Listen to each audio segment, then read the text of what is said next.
Introducing Rapido Cabs. Lowest price guaranteed anytime, every time. ఏం తమ్ముడు చూస్తున్నాను. ఆ రోజు కమ్మరాజ్యంలో కడపరెడ్డి టైంలో మాట్లాడాలనుకున్నాం, తర్వాత లక్ష్మీస్ ఎన్టీఆర్ లో మాట్లాడాలనుకున్నాం, కానీ ఇప్పుడు చూస్తున్నాను వ్యూహం ట్రైలర్ చూస్తాను. ఏం తమాషాగా ఉందా మీకు? నా రాజకీయ అనుభవం లేదు మీకు. ఏ రకంగా నా మీద సినిమా తీస్తారు? మీరు నేను ఎప్పుడైనా కలిసామా? మీకు నాకేమైనా గొడవలు ఉన్నాయా? ఎందుకు నన్ను అంత నెగిటివ్ గా చిత్రీకరిస్తున్నారు? మీ ఉద్దేశం ఏంటి? ఇప్పుడు చంద్రబాబు గారు, నా పాయింట్ ఏంటంటే, ఇప్పుడు నేను పాలిటీషియన్ కాదు, నేను రాజకీయ నాయకుడు, నేను ఒక ఫిల్మ్ మేకర్, ఒక మామూలు సిటిజన్ ఆంధ్రప్రదేశ్ స్టేట్ లో.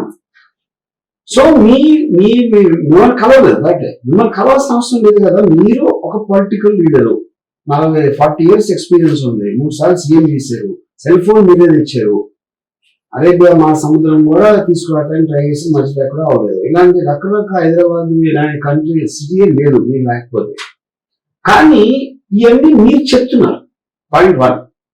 దీంతో పాటు ఇంకా ఏమేమి చేశారు ప్రజలు అందరికీ తెలిసిన ఉన్నాయి. మీరు ఎన్టీ రామారావు మీరు ఇప్పుడు ఎలా కొడిసారు, అది ఎలా చేసి ఇవన్నీ ఉన్నాయి. వాటన్నిటి నుంచి వచ్చిన నా ఇంప్రెషన్ తోటి ఈ సినిమా చేస్తున్నా.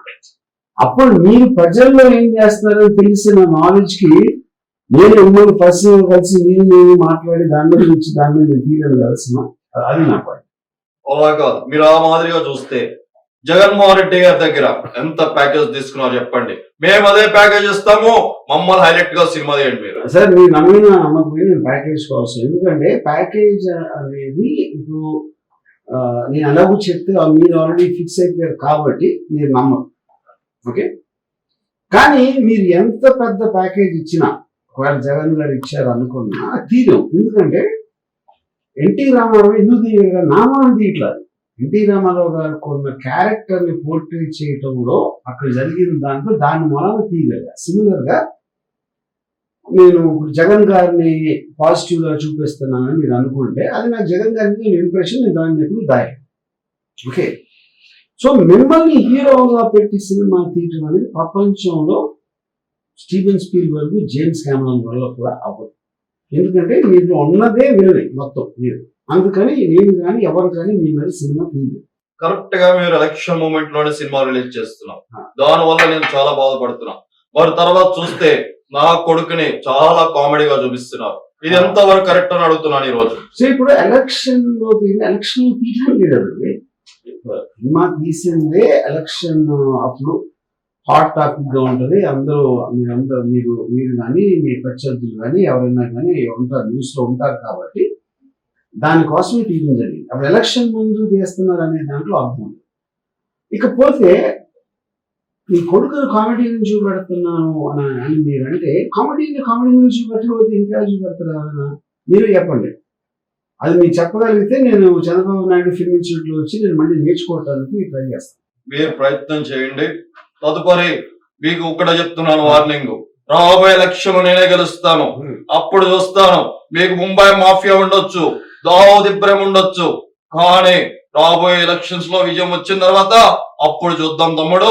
అప్పటి వరకు నేంటో చూపిస్తాను. ఏం చూస్తారు అయ్యారు అనుకుందాం, ఏం చేస్తారు అప్పుడు? అంటే ఏదో చేసేసి మీ గ్యాంగ్ తీసుకొస్తారా, లేకపోతే మీకున్న పోలీస్ వ్యవస్థని మీ నౌకర్లాగా వాడుకుని ఏమన్నా చేస్తారా? అది కూడా చెప్పండి. నేను గెలిచాక చూపిస్తాను నేనేంటనే. Okay, thank you sir. అంటే నాకు ఒకటే చెప్తున్నానండి, ఇప్పుడు చంద్రబాబు నాయుడు గారి గురించి మీరు నా అభిమానం అంటున్నారు. మీరు అభిమానం చెప్పి నన్ను ఈ రోజు ప్యాకేజ్ ఇస్తారు అని చెప్పి ట్రైలర్ లో చూపించడం అది ఎంతవరకు కరెక్ట్ వరం గారు మీరు చెప్పండి. ప్యాకేజ్ ఇస్తారా నేను చెప్పలేదు, చంద్రబాబు నాయుడు మీ గురించి చెప్పారు, అది నేను చూపించాను. నేను కెమెరాతో అక్కడ ఉన్నాను కాబట్టి అది నేను తీశాను. నేను ప్యాకేజ్ సార్ ఎప్పుడు నేను చెప్పలేదు. సో చంద్రబాబు క్యారెక్టర్ ఆఫర్ చేశాను, ఆఫర్ చేసింది మీరు స్వీకరించారని కూడా నేను చెప్పలా. నేను చర్యలు చూస్తాం, ఇంకొకసారి చూడండి. ప్యాకేజ్ ఇస్తా అన్నారు, దాని మీద మీరు రియాక్షన్ ఇవ్వలేదు కదా, అప్పుడు తీసుకున్నారా లేదా అనేది సస్పెన్సే కదా, నేను చూపించింది అదే. మీరు వ్యక్తిగతంగా ఏ ఇంటర్వ్యూలో చూసినా నేను పవన్ అభిమాని అంటారు. అభిమాని ఎప్పుడు కూడా తనకు నచ్చిన హీరోని నెగిటివ్ గా చూపించకూడదన్న విషయం మీకు ఎందుకు తెలియదు. ఇప్పుడు అభిమాని అనే దానికి నిజమైన అమ్మాయికి అర్థం ఏంటంటే, తను అభిమానించే అతను చాలా బాగుండాలి, పైకి వెళ్ళాలి, అతను అనుకున్నది సాధించాలి అనుకున్నవాడే నిజమైన అభిమాని. ఊరికని మీ మొహం చూపిస్తే చప్పట్లు కొట్టి బీగమనే కాకుల్లాగా మన మేకలాగా అరిస్తే అదే అభిమానం అని మీరు అనుకుంటే నేనేం చేయలేదు. నేను కేవలం మీ మంచి కోరే నేను చెప్పిన ప్రతిదీ ఒక ఉచిత సలహా. తీసుకోవడం తీసుకోకపోవడం అనేది మీ జ్ఞానం మీద ఆధారపడదు. తర్వాత నాకు చాలా మంది వాట్సాప్ చేస్తున్నారు. నేను ధర్నాకి వెళ్ళినప్పుడు, చంద్రబాబు గారు అరెస్ట్ అయినప్పుడు, నేను పడుకున్నప్పుడు రోడ్డు మీద పడుకున్న ఫోటో కావచ్చు, ఎక్కడ బండ మీద పడుకున్నప్పుడు ఫోటో కావచ్చు, లేదంటే మీరు ట్విట్టర్ లో ప్రతి ఫోటోని ఎడిటింగ్ చేసి పెట్టడం వల్ల నా మనసు చాలా బాధ అనిపిస్తూ ఉంటుంది. ఎప్పుడు ఎందుకులే, సరే మనం మాట్లాడదాం, ఒక సమయం వస్తే సహిస్తాను, ఒక సమయం వచ్చినప్పుడు ఖచ్చితంగా వర్మాని ప్రశ్నించాలి అనుకున్నప్పుడు ప్రశ్నిస్తున్నాను, దానికి సమాధానం చెప్పండి. ఇప్పుడు మీరు ప్రశ్నించిన, నా దవడ పగలగొట్టిన, నా బట్టలు తీసి పరిగెత్తించిన, లేకపోతే గుంచి తీసుకి చంపేసిన, అది ఆలోచన మీకు ఉండొచ్చు. కానీ అలా చేస్తే నన్ను కాదు, ఎవరిని చేసినా మీరు నుండి బొక్కలో పెడతారు. ఇది వ్యవస్థ, నేను కాదు ఎవరు కాదు. ఇక పాయింట్ ఏంటంటే, ఇప్పుడు నేను అది పెట్టినప్పుడు అది ఉన్నది నేను పెట్టింది కదా. మీరు పబ్లిక్ డొమైన్లో ఉన్నారు, మీరు ఒక సూపర్ స్టార్, మీరు ఒక పాలిటీషియన్. సో పబ్లిక్ డొమైన్ లో ఎవరు ఉన్నా సరే, ఎవరైనా సరే వాళ్ళ తోచిన విధంలో ఒక రెస్పాండ్ అవచ్చు దానికి. అప్పుడు నేను 1 month ముందు మీ ఫోటోలు పెట్టాను వ్యూహంలో, మీరు అది చూసి అప్పుడు సిబిఎం గారు అరెస్ట్ అయినప్పుడు నా ఫోటోలు కాపీ కొట్టేది నేను మీ మీద అభియోగం పెడితే ఏం చేస్తారు మీరు? అప్పుడు నా ఫోటోలు నేను తీసిన అదే పోజ్ లో అక్కడ మీరు కూర్చుంటే మీరు నా ఫోటోస్ కి మీరు వ్యాలిడేట్ చేస్తున్నారు. మీరు ఆల్రెడీ చేసిన దాన్ని ఇమిటేట్ చేసినప్పుడు మీరు చేయొచ్చు, కానీ నేను చేసిన తర్వాత మీరు పెడితే అప్పుడు ఎవరెవరిని అడగాలి? ఇది ఒక్కసారి ఆలోచించాం. అంటే మీ వ్యక్తిగతంగా మీరు సమాధానాలు బాగా చెప్తారు, కానీ రాత్రిపూట అంటే ఏ హీరో మీద చూపించిన విధానం కరెక్ట్, మీరు నన్ను ఎందుకు ఫోకస్ చేస్తారు? అందరికన్నా మీరు ప్రతి హీరో కాబట్టి ఒకటి, నేను 2 మీరు ఒక్కరే పాలిటీషియన్ కాబట్టి, 3వది అడ్డదిడ్డంగా ఏవి కన్సిస్టెన్సీ లేకుండా మాట్లాడే వ్యక్తి మీరు ఒక్కరే కాబట్టి. దానివల్ల అభిమానులు దాడి చేస్తారని భయం లేదా మీకు? సార్ మీ అభిమానులు, నేను చెప్తాను అది చెప్పాను ఇందాక, అది ఎవరెవరైతే ఆ ఫ్రెండ్స్ బెంచ్ మీ మీటింగ్ దగ్గర ఉండి కైకి నడుస్తారో వాళ్ళు ఫస్ట్ మీ అమ్మాయి, వాళ్ళు బుర్రలేని వాళ్ళు. మీ అమ్మాయి లేరంటలేదు, కోట్ల మంది ఉన్నారు. మా మదర్ కూడా మీ అభిమాని. వాళ్ళు మీ సినిమాని మిమ్మల్ని అభిమానిస్తారు. మీటింగుల దగ్గరకు వచ్చి అరిసే వాళ్ళ గురించి మీరు క్యారీ అయిపోయి మీ అసలు అభిమాని మీరు దూరం చేసుకున్నారు. దాంట్లో మా మదర్ నేను కూడా ఉన్నాం. వెనుకలో మోడీ గారు ఉన్నారు, ఆ విషయం మీకు తెలియట్లేదు. మోడీ గారు లాంటి వ్యక్తిని నేను ఈరోజు ఎంతగానో నేను ఆయన వెనక నుండి ఇదంతా చేస్తున్నాను. అనంత గొప్ప వాళ్ళు ఉన్నప్పుడు కూడా మీరు కొంచెం కూడా భయం లేకుండా నా గురించి నెగిటివ్ ప్రచారం చేస్తున్నారంటే, నేను మళ్ళా చెప్తున్నాను, ఈ 29న సినిమా ఏ రకంగా రిలీజ్ అయ్యిద్దో, ఎలా రిలీజ్ చేస్తారో చూస్తా. ఇది ఒకటి, మీరు మోడీ వెనకాల ఉన్నారు. నేను ఏ ఫోటో చూసినా మీరు మోడీ వెనకాల ఉన్నారు. మోడీ వెనకాల లేడు. పాయింట్ 1, అది అక్కడ రాంగ్ ఇన్ఫర్మేషన్. సెకండ్ పాయింట్, ఇది చేస్తా అది చేస్తా మీరు చెప్తానే ఉన్నారు. ఎవరినో బట్టలు ఇప్పిస్తా, లేకపోతే చొడి చేస్తా, చంపేస్తా అని మీరు పొద్దున్న లెగిస్తే పదబ్బాలు పలుకుతూనే ఉంటారు. అది ఎంతవరకు ఒక్కటి కూడా దాని నుంచి రాలేదు. సో అలాంటప్పుడు అందులో భాగంగా ఇది కూడా నేను ఒక empty vessels make lot of noise అని ఇంగ్లీష్ లో ఒక సామెత ఉంది. అది ఒక్కసారి మీరు 2 లక్షల పుస్తకాలు చదివారు కాబట్టి ఆ పర్టికులర్ ఫేస్ అర్థం ఏంటో ఒకసారి అర్థం చేసుకోండి. అంటే ఈ సినిమా ట్రైలర్ చూస్తున్నప్పుడు ఏదో అన్నయ్య నేను నిజంగా మాట్లాడుకున్నట్టు, అన్నయ్య నాకేదో సలహా ఇస్తే అన్నయ్య మాట వినకుండా నేను వెనక్కి వెళ్ళిపోయి, మీరు చూసినట్టుగా ఈ ట్రైలర్ లో ఎందుకు అన్నయ్య ఇన్వాల్వ్మెంట్ చేయాల్సి వచ్చింది? నాకు చాలా బాధ అనిపిస్తుంది అన్నయ్య ఇన్వాల్వ్మెంట్ చేయడం. అదే ఇప్పుడు మీ అన్నయ్య కూడా పొలిటికల్ పార్టీ, అన్నయ్య కూడా ఫిల్మ్ స్టార్ మీలాగే. మీరే మీ అన్నయ్య షూస్ సాక్స్ వాసన చూస్తారని చెప్పారు, అన్నిట్లో అన్నయ్యని తీసుకుంటారని మీరే చెప్పారు. నేను చెప్పాను అలాంటి వాటిలో ఇంత పెద్ద నిర్ణయం పార్టీ పెట్టి దాంట్లో మీరు ఎంతో కొంత మీ అన్నయ్యని చెప్పకుండా ఎట్లా ఉంటారు? ఇదే విషయం అలా అందరికీ తెలుసు, మీకు తెలుసు. సో అలా చెప్పింది, అలా ఉన్నది, అలా అలా అదే నేను ఇచ్చాను. నిజంగా వర్మ రాజకీయాలకు దూరం అయ్యే సినిమాలో ఎంతో ఉత్సాహం ముందుకెళ్తున్న నన్ను ఈ ట్రైలర్ లో పెట్టి వివరమైతే గాని శౌరం అయితే గాని వివరం రాదు అన్న డైలాగులు పెట్టావు. నిజంగా మీరు నేను తమ్ముడు పెడుతున్న పార్టీకి నాకు ఎటువంటి సంబంధం లేదు, తమ్ముడికి సలహా మాత్రమే ఇవ్వగలుగుతాం. మీరు అలా చూపించడం నిజంగా నాకు చాలా ఆశ్చర్యంగా ఉంది. ఎందుకు మీరు అలా చూపించారు? అదే పాయింట్ అండి. చిన్న వైపు నేను చెప్పేది అప్పుడు చిన్న విషయం. ఇప్పుడు మీరు ఒకే ఇంట్లో వచ్చి అంత అనుబంధాలు ఉన్న అన్నదమ్ములు అని అందరికి కథ వినిపించి మీరు స్టేజ్ మీద ఫిలిం ఈవెంట్స్ లో అంత చెప్పిన తర్వాత 100% ప్రజారాజ్యం పార్టీ అనేది ఫీల్ అనేది కదా జనసేన పార్టీ పెట్టింది. ఎందుకంటే తమ్ముడుగా మిమ్మల్ని ఏమి అనలేక ఆయన ఇంకో పార్టీ పెట్టుకున్నాడు. అప్పుడు మీరు అంత కష్టపడి పైకి వచ్చే పెద్ద స్టార్ అయ్యి మీ తమ్ముడు అవ్వటం వలన తనకు వచ్చిన బూస్ట్ తోటి తను కూడా స్టార్ అయ్యి దాని తర్వాత మిమ్మల్ని మీరు చేసింది కరెక్ట్ కాదు నేను చేస్తా ఇప్పుడు అని జనసేన పార్టీ పెట్టినప్పుడు ఆ జనసేన పార్టీ కూడా అత్యంత దారుణంగా ఓడిపోతే ఎంతో కొంత మీకు ఆనందం కలగకుండా ఎట్లా ఉంటుంది నాకు చెప్పండి. మనిషి అన్నవాడుకి ఉండకుండా ఉంటుందా అనేది అది ఊహించి నేను చేశాను. అది మీరు అనుండొచ్చు, బయట అనుండొచ్చు, లోపల అనుకుండొచ్చు, ఇంట్లో జనం ఉండొచ్చు. సినిమా అనేది ఇంటర్ప్రిటేషన్. గాంధీ కస్తూర్బాతో గాంధీ సినిమా తీస్తే గాంధీ కస్తూర్బా బెడ్డూలు ఏం ఆడుకున్నారు డైరెక్ట్గా ఎట్లా తెలుస్తుంది?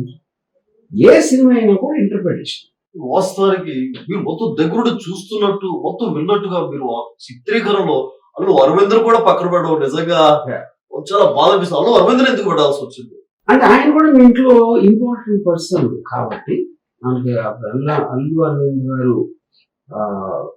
ఫిల్మ్స్ జానీ ఆ టైం నుంచి దానికి ఉన్న వాళ్ళిద్దరికి ఉన్న అభిప్రాయం చాలా సార్లు ఇండైరెక్ట్ గా కూడా పవన్ కళ్యాణ్ చెప్పడం జరిగింది. అందరికీ తెలిసిన ఒక విషయం ఏంటి, మీరు పవన్ కళ్యాణ్ కన్నా ఎక్కువ అల్లు అరవింద్ గారికి ఎక్కువ క్లోజ్. అలాంటప్పుడు మీ ఇద్దరు పవన్ కళ్యాణ్ గురించి వెనకాల మాట్లాడుకోవడం అనేది సహజమే కదా, అది నేను చూపించాను.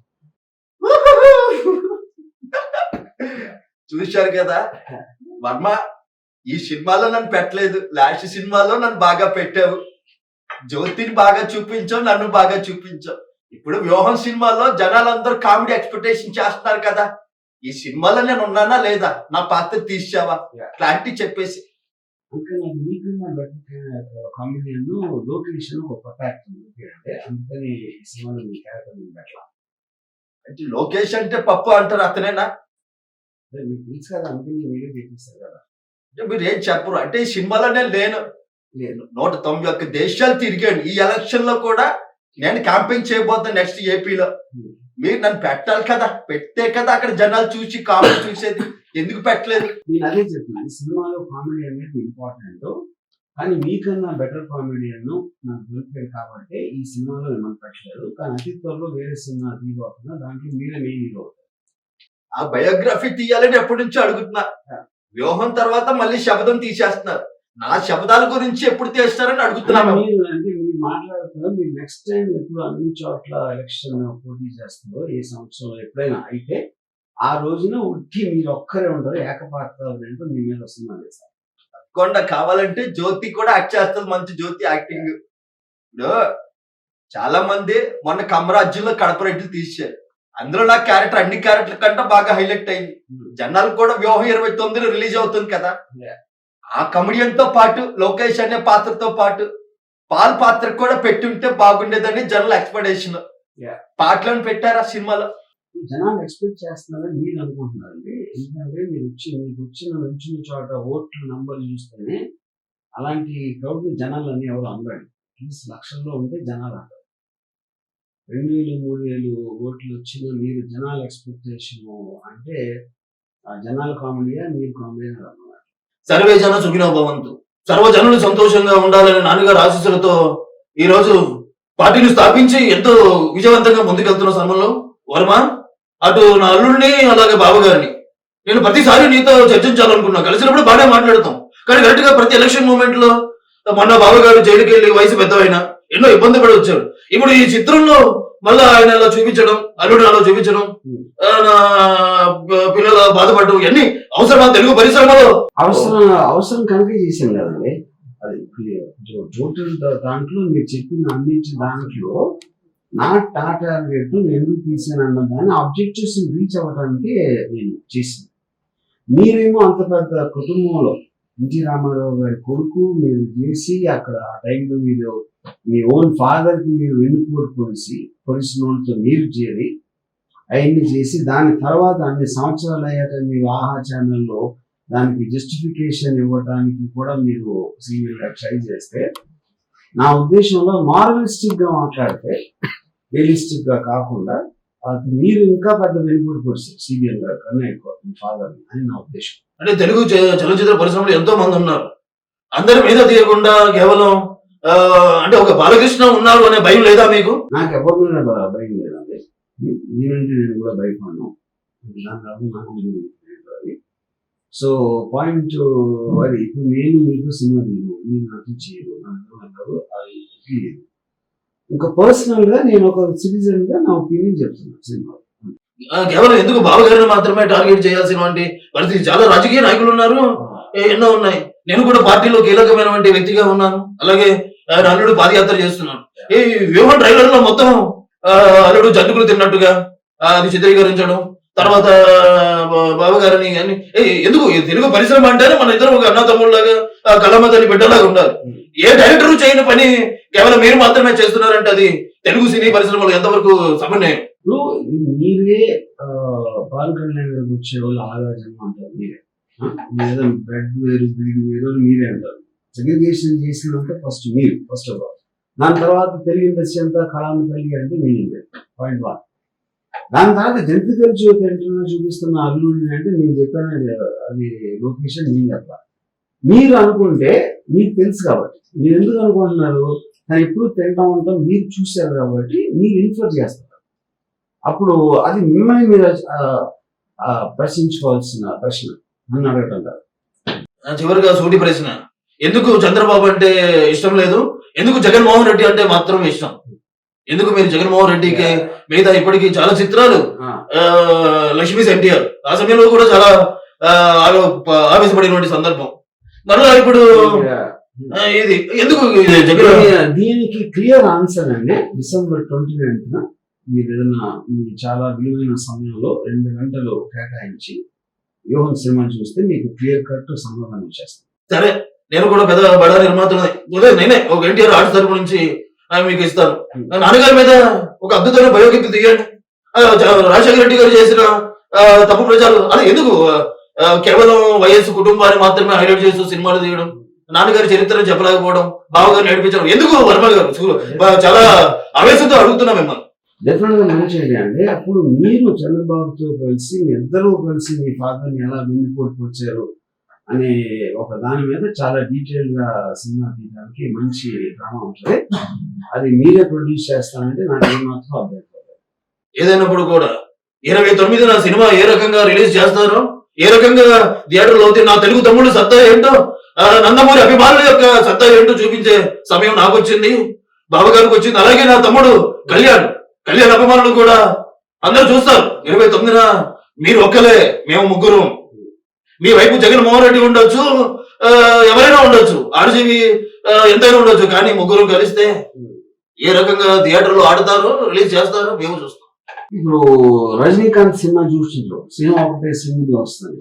అలాగా మీరు ముగ్గురు వస్తున్నారు, నేను సింగిల్ గా వస్తున్నా, అలాగే జగన్ కూడా సింగిల్ గా వస్తుంది. అంటే మీరంటే వెనకాల జగన్, నాకు తెలిసి ఇదంతా వెనకాల. నాకు వెనకాల ముందు ఎవరు ఉండరండి. ఎందుక ఏదో అన్నట్టు ఎవరు వెనకాల అది ఉండాల్సి, మీరు అందరూ పక్క పక్కన అంటారు, ఒకరు కనిపించరు, ఒకరు మాయమైపోతారు, ఒకరు మళ్ళీ తర్వాత వస్తారు.